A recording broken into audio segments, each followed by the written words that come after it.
Today, Guy Martin will compete in the world's fastest road race. Only in America, eh? Only in America. I think there's a catch on in Grimsby. Guy is competing in his own transit van. A van has never entered in this race before, and just 5 months ago, his was a crumpled write-off. If you'd have said to me then, right, look, here's your van that you love, that's your pride and joy, but you'll write it off and it'll get turned into this, I'd have probably said, yeah, I'll have that. I'll have that. That's all right, that, yeah. Alongside Guy will be his navigator, John Putnam.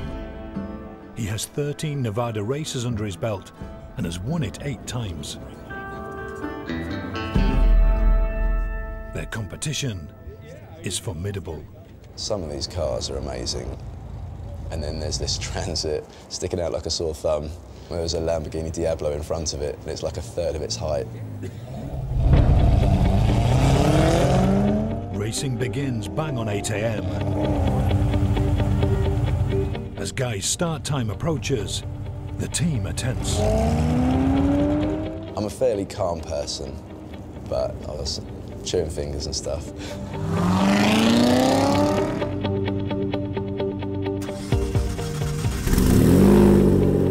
You know, it could have got up to the first mile and just broken.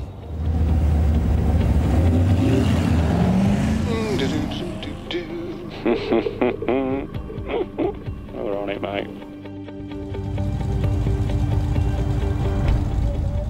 The biggest concern is whether Guy will be able to select 6th gear, the gear he'll rely on most throughout the race. The team hope they've fixed that issue, but their fix might now cause problems selecting other gears. 50 seconds. What am I thinking? I'm thinking, don't set off the line like a madman. 30 seconds. You could spin the tyres, fry the clutch, break the prop shaft. You could do something stupid off the line when there's no need to. So we've got a left bend over the crest into a 3-mile straight. It's a 90-mile race. Don't go mad off the line.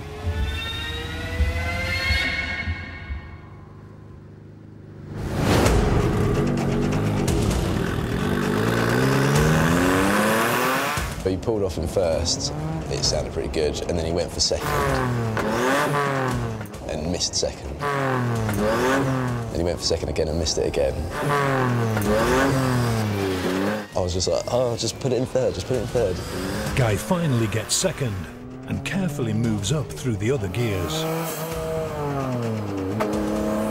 And it was still going as it went out of sight, so I was fairly happy then. I got it into top gear and then started accelerating. It's now crunch time. I was a bit nervous, But I just thought, is he going to do the speed? They've entered the 150 miles per hour class without the van having ever achieved that speed. Incredibly, in just 60 seconds from a standing start, Guy's 3-year-old Transit van hits 150, and it's still accelerating. 158 miles an hour, 164 miles an hour. And then the next thing, I know, John's having to slow it down because we're nearly 170 miles an hour. Cap it down. How's it feel? Good. Okay, now we're at 160 right now, so that's great. You're happy? Yeah, I'm happy, yeah. They're now covering the length of 3 tennis courts every second. Once we got through that first couple of corners, we realized, oh, this is going to do it. Do a good job. 160 mile an hour in a transit van, no problem. Genuinely no problem. No problem at all.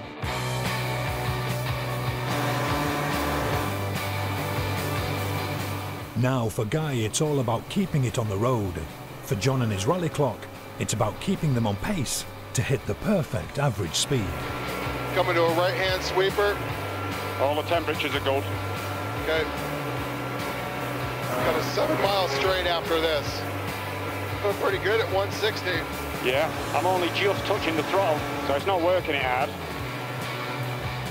There's nothing to register your speed off because it's just vast open spaces. Miles and miles of nothingness.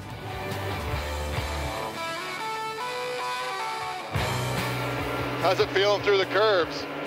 A little wallowy, no, a fair bit wallowy. What do you think? Yeah, it's a little wobbly, you can feel it. You can feel the same as me, okay. That's good then. When he'd go around the fast corners, it does feel like a ship at sea. And John was a bit uneasy, as I was. It's kind of different being up this high when you're in the corner. Yeah.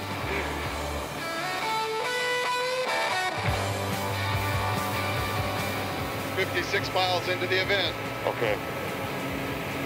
Temperatures and pressures all good. and our tire pressures are looking good." The van was pretty perfect. The van never missed a beat. The tyre pressures went up and stayed there. All the temperatures went up and stayed there. Perfect.